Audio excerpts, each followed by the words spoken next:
আগে আমাকে যোগ্যদেরটা ঠিক করতে দিন, তারপরে আমি অন্য কথা বলবো। আমি আবার ডাকবো, আগে যোগ্যদেরটা হয়ে যাক, বাদ বাকি যারা থাকবেন, যাদের অযোগ্য বলা হচ্ছে তাদের বিরুদ্ধে কি কি এভিডেন্স আছে আমি দেখব। সত্যিই যদি এভিডেন্স প্রমাণিত হয় তারা অযোগ্য, তখন আমার কিছু হয়তো করার থাকবে না ওই ডিপার্টমেন্টে, কিন্তু সেটা নিয়ে আমরা আলোচনা করব পরে। আগে ফার্স্ট ফেজ যোগ্যদেরটা রক্ষা করা, সেকেন্ড ফেজ কাকে অযোগ্য বলেছে, কেন বলেছে, কি কারণে বলেছে, কোন এজেন্সি তদন্ত করেছে, কি কি কাগজপত্র আছে, টোটালটা দেখব। তারপরে তাদের নিয়ে আমি আলাদা করে মিটিং করে আমাদের কথা বলবো। আমার মনে হয় আপনারা নিশ্চিন্তে থাকুন, চিন্তা করবেন না এবং যোগ্য অযোগ্যের মধ্যে গন্ডগোল লাগাবেন না। ভাই ঠিক আছে, ঠিক আছে, যে কেউ অ্যাপ্লিকেশন দিতে পারেন।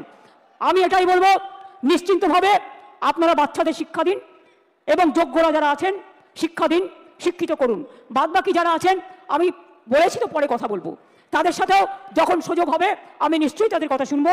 এবং ফার্স্ট আমাকে তদন্তটা করতে দিন, ফার্স্ট আমাদের তদন্তটা করতে দিন। আমরা দেখতে চাই, শুনুন, পথ যখন হারিয়ে যায় নতুন পথ একটা খুঁজে পাওয়া যায়। কাজেই দুটো পথই আমাদের কাছে, আমরা ক্লারিফিকেশন চাইবো, আইনের ধারা অনুযায়ী কাজ করব, আইন মোতাবেক কাজ করব। বাট কারো চাকরি যাওয়াটা আমাদের ধর্ম নয়, চাকরি ফিরিয়ে দেওয়াটা, চাকরি করে দেওয়াটা আমাদের ধর্ম। আমি এইটুকু বলে আমি আশা করব শিক্ষক শিক্ষিকারা তাদের কাজে তারা যেমনভাবে কাজ করছেন তারা কাজ করবে।